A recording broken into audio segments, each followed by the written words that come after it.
இந்தியால ஒவ்வொரு 3 நிமிஷத்துக்கும் ஒரு பொண்ணு செக்ஷுவல் அசால்ட்டுக்கு உள்ளாக்கப்படுறாங்க. ரோட்ல இறங்கி போராடுறதுக்கோ, கோவப்படுறதுக்கோ நமக்கு என்ன தேவைப்படுதுன்னா, ஒரு பொண்ணு சாகணும். அந்த அக்யூஸ்டு பேர் வந்து சஞ்சய் ராய். அந்த சஞ்சய் ராய் வந்து ஒரு ஆல்ரெடி அவர் மேல அவங்க வைஃபே 2 வாட்டி போலீஸ் கம்ப்ளைண்ட் கொடுத்திருக்காங்க. இது வரைக்கும் 4 கல்யாணம் ஆயிருக்குன்னு சொல்லியிருக்காங்க. நாங்க கம்ப்ளைண்ட் கொடுத்தப்பவே நீ அந்த ஆளை வந்து புடிச்சு இல்ல வந்து மிரட்டி நீ ஸ்டாப் பண்ணிருந்தா இன்னைக்கு ஒரு பொண்ணோட உயிர் போயிருக்குமா? ஒரு கேவலமான விஷயம் என்னன்னா, இந்த பாதிக்கப்பட்ட பொண்ணுடைய பேரை பான் வெப்சைட்ல தேடி இருக்காங்க. த மோஸ்ட் சர்ச்டு நேம் அப்படின்னா அது பொண்ணோட நேம், அவங்களோட ரேப் வீடியோ. நார்மலா ஒரு பொண்ணு எனக்கு ரேப் த்ரெட் வருது, அதை கம்ப்ளைண்ட் பண்ணா சைபர் கிரைம் டிபார்ட்மெண்ட் வேலையே செய்யறது இல்ல. அந்த பிரின்சிபல் சொல்லியிருக்காரு, அவங்க ஏன் அந்த டைமுக்கு அங்க போய் படுத்தாங்க அப்படின்னு அந்த பிரின்சிபலை வந்து அசால்ட்டா சொல்லியிருக்காரு. இப்போ நீங்க வைன்னு அந்த பொண்ணை தான் கேட்கிறோமே தவிர அவன் ஏன் அதை பண்ணான்? இந்திய கட்டமைப்பே ஒட்டுமொத்தமான பவரை கொண்டு போய் ஆண்கள் கையில கொடுத்துட்டு அவனை போய் நீ ரேப் பண்ணாதனா, இவ்வளோ ஒரு ஹாஸ்பிட்டலுக்குள்ளவே இப்படி நடக்குதுன்னா இரவுகள் வந்து பெண்களுக்கானது கிடையாதா? சேலை மேல முள்ளு பட்டாலும் முள்ளு மேல சேலை பட்டாலும் பாதிப்பு என்னமோ சேலைக்கு தான் சொல்லி. வணக்கம்.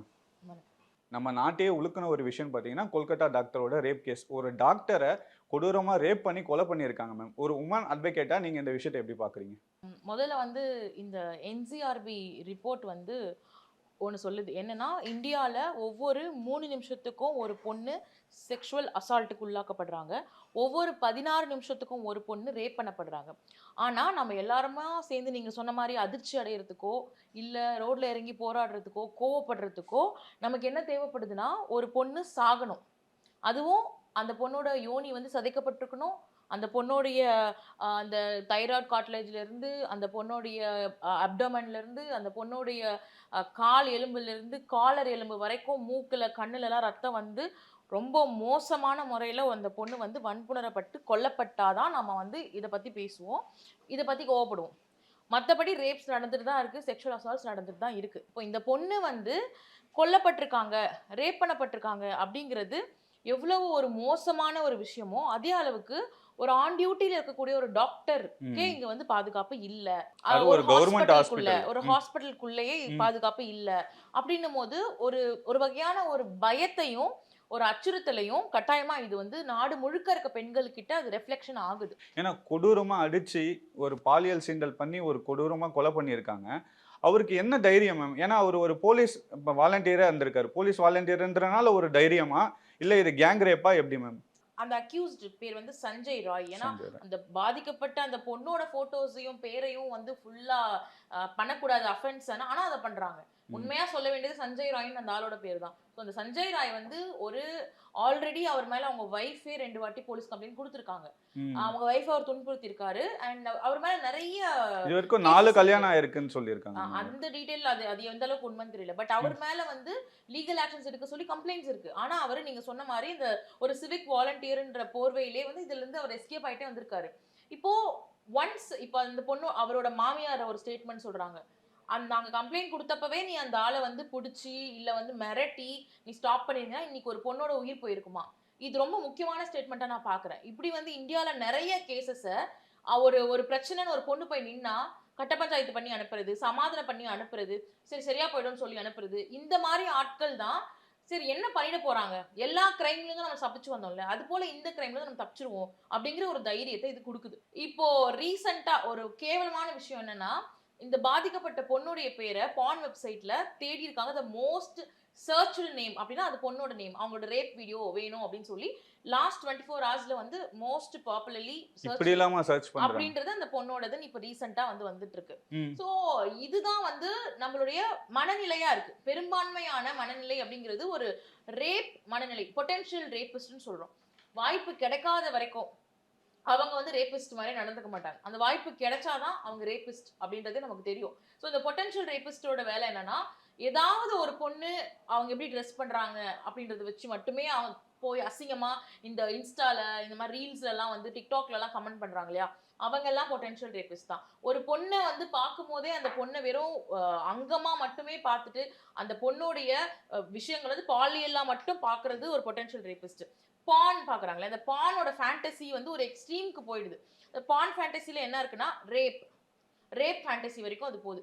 ஸோ இது இது எல்லாமே வந்து கனெக்டட் தான். இப்போ இருக்கிற வந்து நீங்க டெக்னாலஜி நம்ம எவ்வளோ வளர்ந்துருச்சு, அந்த டெக்னாலஜி வந்து நமக்கு வந்து ஒரு உணர்வுகளை மதிக்க சொல்லி கொடுக்கல. அதை தாண்டி இவங்க ஏஐல வந்து என்ன கிரியேட் பண்றாங்கன்னா, ரேப் கிரியேட் பண்றாங்க, ரேப் வீடியோஸ் கிரியேட் பண்றாங்க.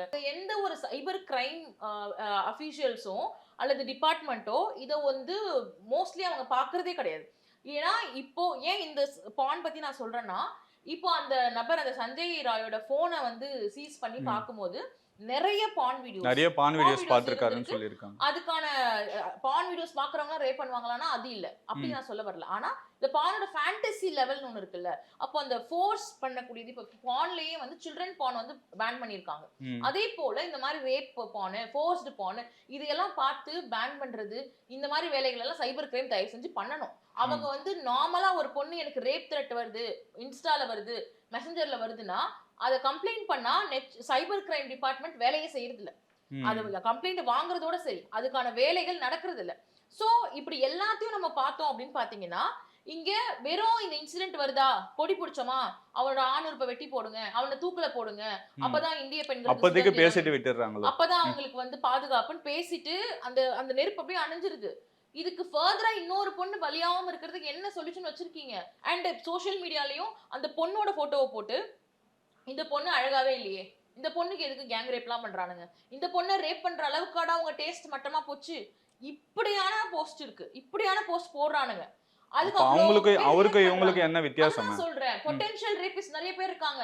எவனோ ஒருத்தன் பண்ணிட்டான் அப்படின்னும் போது அவன் அடையாளம் தெரியுது, கோவப்படுறோம். நம்மள சுத்தி சுத்தி சுத்தி பொட்டன்ஷியல் ரேபிஸ்ட் இருக்காங்க.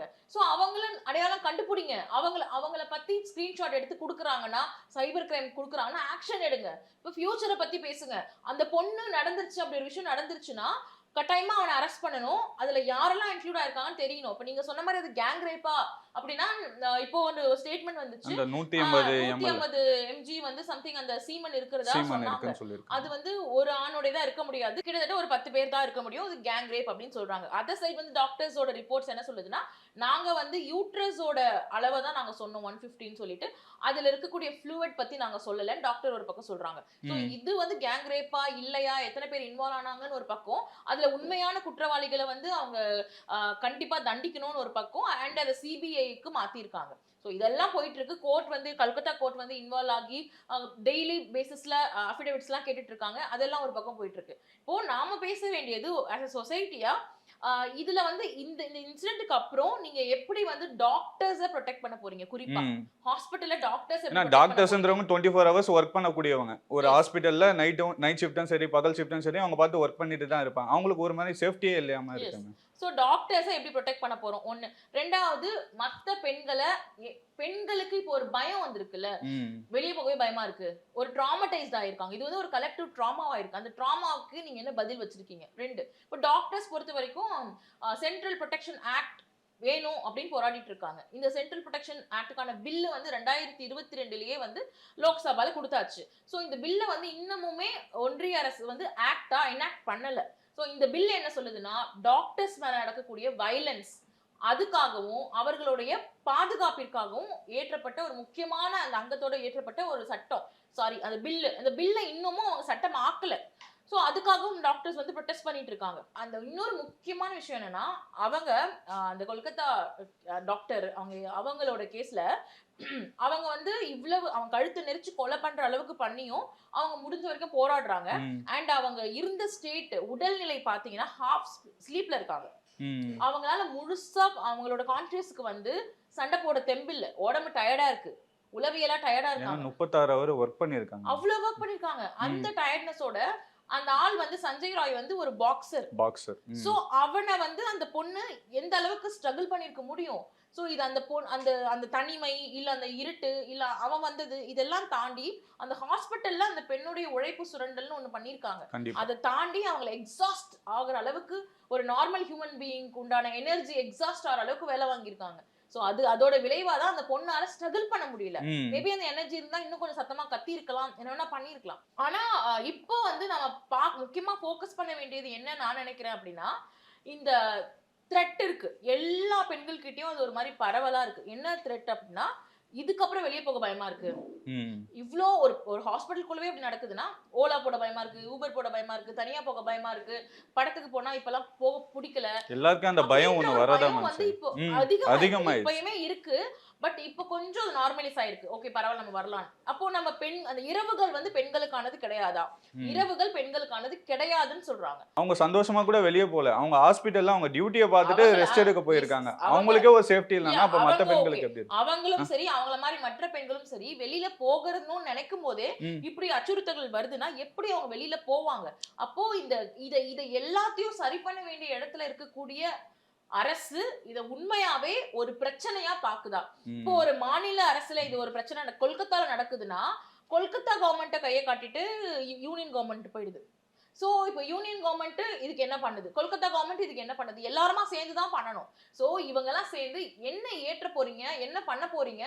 இத வந்து நீங்க வெறும் எஜுகேஷனல் சேஞ்ச் மட்டும் பத்தாது. அதே போல கலாச்சார சேஞ்ச், சோசியல் சேஞ்ச் மட்டும் பத்தாது. 2மே சேர்ந்து இருக்கணும். இப்போ ம். ஒரு ஆண வளர்க்குறீங்க. ஒரு ஆண் குழந்தைய வளர்க்கும்போது எந்த அளவுக்கு நீங்க பெண்கள மதிக்க சொல்லி வளர்க்கணும். இப்போ அது ரிலேஷன்ஷிப்பா இருக்கட்டும், இல்ல இவங்களோட ஆக்டிவிட்டீஸா இருக்கட்டும், இப்போ கேங் ஃபார்ம் பண்ணி அவங்க குரூப்ஸ்ல என்னென்னமோ இப்போ ஈவன் கேம்ஸ்ல கூட ரொம்ப மோசமான கேம்ஸ் வருது. ரேப் கேம்ஸ் எல்லாம் வருது.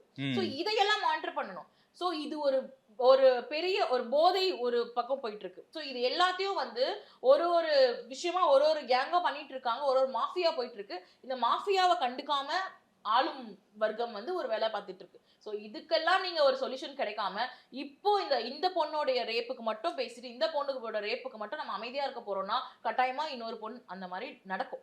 இங்கேயுமே நம்ம அசிங்கமா கேள்வி கேட்கறது என்ன தெரியுமா? ஏன் அந்த பொண்ணு தனியா போணும்? ஏன் கூட யாராவது அந்த ஃப்ரெண்டுங்கள பிரின்சிபல் போனாங்க? சொல்லியிருக்காரு. அவங்க ஏன் அந்த டைமுக்கு அங்க போய் படுத்தாங்க அப்படின்னு அந்த பிரின்சிபல் வந்து அசால்ட்டா சொல்லியிருக்காரு. இதுதான் இந்த விக்டிம் பிளேமிங் இருக்கு இல்லையா? ம். அது ஒரு பிரின்சிபல் அப்படி படிச்ச பிரின்சிபல்ட்டே இப்படிதான் வருது அப்படின்னு இருக்கும்போது சாதாரண மக்கள் என்ன பண்ணுவாங்க? ஏன் அந்த பொண்ணு வந்து அந்த ஹாஸ்பிடல் இவ்ளோ பேர் இருக்காங்க. அந்த ஆள் ஏன் போய் அந்த பொண்ண ரேப் பண்ணான்? சோ ம். அந்த பொண்ணு ஏன் போய் தனியா இருக்கணும்? அந்த பொண்ணு என்ன ட்ரெஸ் போட்டிருந்தா? ம். இப்படி எல்லாமே அந்த பொண்ணு கிட்ட தான் போய் நிக்குது. இவன் கிட்ட வரமாட்டேங்குது. இ இவன் யாரு? இவன் ஆமா. மனநிலை என்ன? இவன் எந்த மாதிரியான சூழல்ல வளர்றான்? இவன் போன்ல அவ்வளவு போனோகிராஃபி இருக்கு.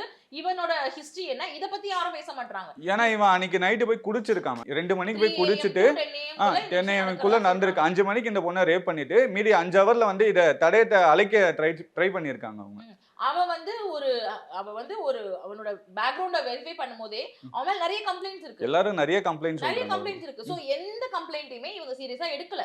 சோ இப்போ நீங்க வைன்னு அந்த பொண்ண தான் கேக்குறோமே தவிர, அவன் ஏன் அத பண்ணான்? அப்ப வெறும் லஸ்ட் மட்டும் தான் காரணமா? இப்ப ம். லஸ்ட் வந்து அவனுக்கு மட்டும் தான் இருக்கா?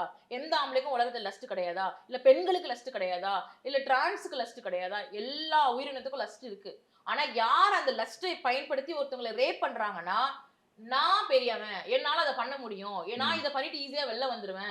இல்ல இது எனக்கு ஒரு விஷயமே எப்படி இல்ல. அந்த தைரியம் வருது? அப்படிங்கிற பிரிவிலேஜ் இருக்கிறவன் தான் அத ம். பண்றான். அப்ப அந்த பிரிவிலேஜ் யார் குடுக்குதுன்னா, இந்த கலாச்சாரம் குடுக்குது. ம். எனக்கு கீழ அவன் பொண்டாட்டிய அடிச்சிருக்கான், பொண்டாட்டிய வந்து கொடுமைப்படுத்தியிருக்கான். 3 மாசம் பிரெக்னன்ட்டா இருந்தப்போ அவங்க பொண்டாட்டிய போட்டு அடிச்சிருக்கான். ம். அந்த அம்மா போய் கம்ப்ளைண்ட் குடுத்திருக்காங்க. சோ பொம்பளன்றவன் எனக்கு கீழ தான். என்னோட சபார்டினேட் தான். அப்படின்ற கருத்தியல் இருக்கிற ஒருத்தன் தான் இந்த ரேப்ப பண்ணியிருக்கான். சோ இந்த நம்பிக்கைகள உடைக்கணும். பெண்கள் உனக்கு சரிசமமானவங்க தான். அவங்களோட விருப்பு வெறுப்புக்கள நீ சின்ன விஷயத்துல இருந்தே நீ பழகிக்கணும். ரேப் வரைக்கும் யோசிக்க வேணாம். ஒரு பொண்ணு இந்த சாப்பாடு பிடிக்கலன்னு சொன்னாங்களா? பிடிக்கல. இந்த விஷயம் பிடிக்கலையா? பிடிக்கல தான். ஒருத்தவங்களோட நோ சொன்னாங்கன்னா, அந்த நோவ நீ மதிக்க கத்துக்கலன்னா, அது ஃபைனலா இந்த அளவுக்கு தான் கொண்டு போய் விழும். சோ இந்த இந்திய கட்டமைப்பே ஒட்டுமொத்தமான பவர கொண்டு போய் ஆண்கள் கையில குடுத்துட்டு, உன் வீட்லயும் பெண்கள் உனக்கு கீழ தான், நீ வொர்க் பண்ற இடத்துலயும் கீழ தான், பார்க்குற சமூகத்திலயும் கீழ தான் இருக்கணும் அப்படின்ற மனநிலையை குடுத்துட்டு, அவன போய் நீ ரேப் பண்ணாதன்னா, அவன் மனநிலை என்ன சொல்லும்? இப்ப அந்த பிரின்சிபல் வந்து இத மறைக்க பார்க்கறாரோன்ற மாரி பேசுறாங்க இல்லையா மேம்? அத எப்படி பார்க்குறீங்க மேம்? கட்டாயமா இந்த மாரி ஒரு ரேப் நடக்குதுன்னா, ஒரு இன்ஸ்டிடியூஷன் இவ்ளோ பெரிய இன்ஸ்டிடியூஷன்ல நடக்குதுன்னா, அத மூடி மறைக்கவோ, இல்ல அவங்களோட இன்ஸ்டிடியூஷனுக்கு கெட்ட பேர் வரக்கூடாதுன்றது தான் எல்லாரும் ஒரு ஸ்கூல்ல நடந்தாலும் சரி, காலேஜ்ல நடந்தாலும் இது சரி, பிளான் பண்ணி பண்ணியிருக்காங்க ஹாஸ்பிடல்ல அந்த மாரி அந்த இன்வெஸ்டிகேஷன் ம். வந்து போலீஸ் தான் பண்ணணும். ஆனா அந்த இன்வெஸ்டிகேஷன் சரியான முறையில நடக்கணும். அண்ட் டாக்டர்ஸ் வந்து வித்தின் 6 ஹார்ஸ்ல எஃப்ஐஆர் போடணும்னு தான் இப்ப எல்லாருமே ஸ்ட்ரைக் பண்ணிட்டு இருக்காங்க. அண்ட் ஒரு நாள் 24 ஹார்ஸ் ஸ்ட்ரைக் ஒண்ணு அறிவிச்சிருக்காங்க. நாளைக்கு காலையில 6 ம். o'clock வரைக்கும் இந்தியா ஃபுல்லா எமர்ஜென்சி சர்வீசஸ் தவிர. சோ இப்படி பேசுற அளவுக்கு இன்னைக்கு வந்து ஒரு டாக்டரோட நிலைமையே அப்படிதான்னா, இப்போ நீங்க யோசிச்சு பாருங்க, இந்தியால ஒரு டவர் கூட இல்லாத இடங்கள் இருக்கு. ரீச் பண்ண முடியாத மலை கிராமங்கள் இருக்கு. ம்.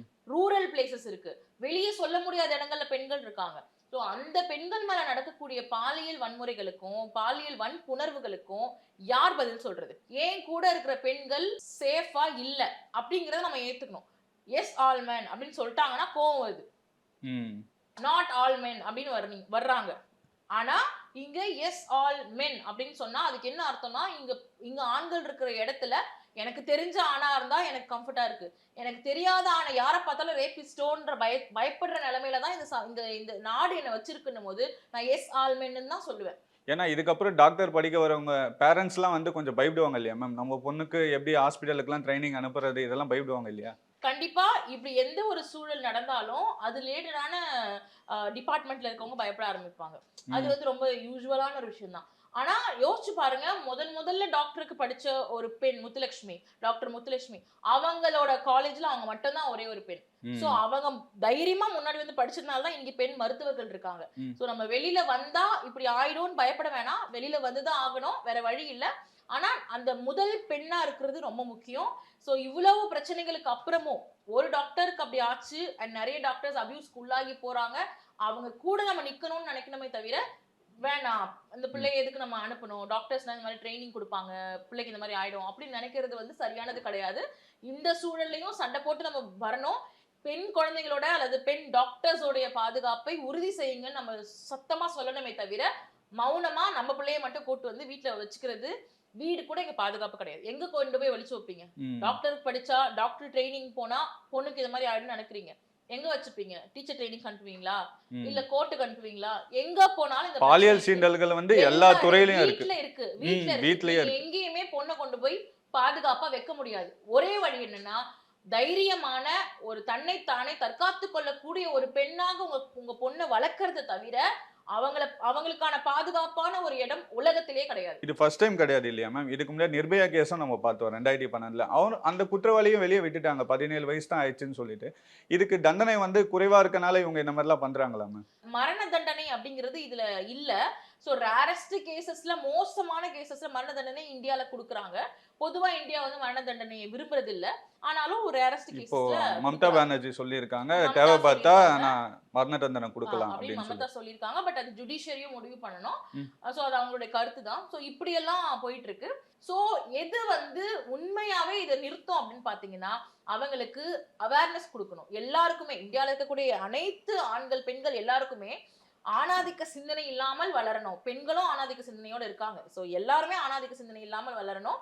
அதே போல கலாச்சார ரீதியாக ஆணை கொண்டு போய் எங்கெல்லாம் நீங்க மேல வைக்கிறீங்களோ அங்க எல்லாத்தையுமே வந்து கொஞ்சம் கீழே இறக்கி எல்லாரும் சமம்னு சொல்லுங்க. எல்லாரோட கன்சென்ட்டை வாங்கணும்னு சொல்லுங்க. எப்படி ஒரு பெண்ணை அணுகணும்னு சொல்லுங்க. அது வந்து ரேப் வரைக்கும் பாலியல் வரைக்கும் போகிறதுக்கு முன்னாடியே ஒரு ஃப்ரெண்டு கூட எப்படி பழகணும், ஒரு காதலியோட எப்படி பழகணும், ஒரு மனைவி எப்படி ட்ரீட் பண்ணணும், ஒரு அம்மாவை எப்படி ட்ரீட் பண்ணணும் எல்லாமே சொல்லி கொடுத்தா மட்டும்தான் அவங்களுக்கு இயல்பா ஒரு கேரக்டர் இருக்கும்ல. இயல்பா தனியா இருந்தாலும் யாருமே இல்லாம இருந்தாலும் ஒரு பொண்ணு கூட தனியா இருந்தா கூட அவங்களோட கன்சென்ட், சம்மதம், நிபந்தனையற்ற சம்மதம் அப்படிங்கிறது முக்கியம் அப்படிங்கிற உணர்வை இவங்களுக்கு கொடுத்தா மட்டும்தான் இந்தியா வந்து முற்றிலும் இந்த மாதிரி செக்ஷுவல் அஃபென்சஸ்ல இருந்து வெளியில வர முடியும். இப்போ இந்த மாதிரி சின்ன சின்ன பாலியல் சீண்டல்கள் வர சொல்லி அவங்க வெளியே சொல்லணும்னா என்னென்ன மாதிரி செக்ஷன்ஸ்லாம் இருக்கு மேம்? யார்கிட்ட போய் சொல்லலாம்? இப்போ பாலியல் சீண்டல் பொறுத்த வரைக்கும் ஃபர்ஸ்ட் ஆஃப் ஆல் வந்து டைம் பீரியட்னு ஒன்று கிடையாது. எனக்கு வந்து 2 வருஷம் முன்னாடி நடந்துச்சு, இப்போ போய் சொன்னா ஏன் இத்தனை வருஷம் நீ சொல்லலன்னு யாருமே கேட்க கூடாது. உங்களுக்கு ஒரு செக்ஷுவல் அஃபென்ஸ் நடக்குது அப்படின்னா நீங்க உடனடியா அது தயவு செஞ்சு யார்கிட்டயாவது ரிப்போர்ட் பண்ணுங்க. அது யார்கிட்டயா அப்படிங்கிறது யாருன்னா 100க்கு கால் பண்ணலாம். இல்லனா ஒர்க் பிளேஸ்ல நடக்குதா உடனடியா அங்க ஐசிசின்னு ஒரு செல் இருக்கணும் ஒரு ஆஃபீஸ்லயுமே. அப்படி ஐசிசி இல்லையா அங்க இருக்கக்கூடிய மேனேஜர் அந்த மாதிரி யார்கிட்டனா சொல்லுங்க. இல்லைன்னா 100 கால் பண்ணுங்க. இல்லைன்னா நியர்பை போலீஸ் ஸ்டேஷன்ல போய் கம்ப்ளைண்ட் பண்ணலாம். இப்போ நியர்பை போலீஸ் ஸ்டேஷன்ல கம்ப்ளைண்ட் பண்ணும்போது இது எங்க ஜூரிஸ்டிக்ஷன்ல நடக்கல, வேற ஜூரிஸ்டிக்ஷன்ல நடக்குதுன்னு சொன்னாங்கன்னா அப்படி சொல்லக்கூடாது. ஏன்னா 0 FIRனு ஒன்று இருக்கு. அது என்ன பண்ணோம்னா எங்க பெண்கள் கம்ப்ளைண்ட் கொடுத்தாலும் அதை வாங்கி வச்சுக்கணும். வாங்கி வச்சுக்கிட்டு ப்ராப்பரான ஸ்டேஷனுக்கு அவங்க தான் ஃபார்வர்ட் பண்ணணும். பெண்களை அலக்கழிக்க கூடாது.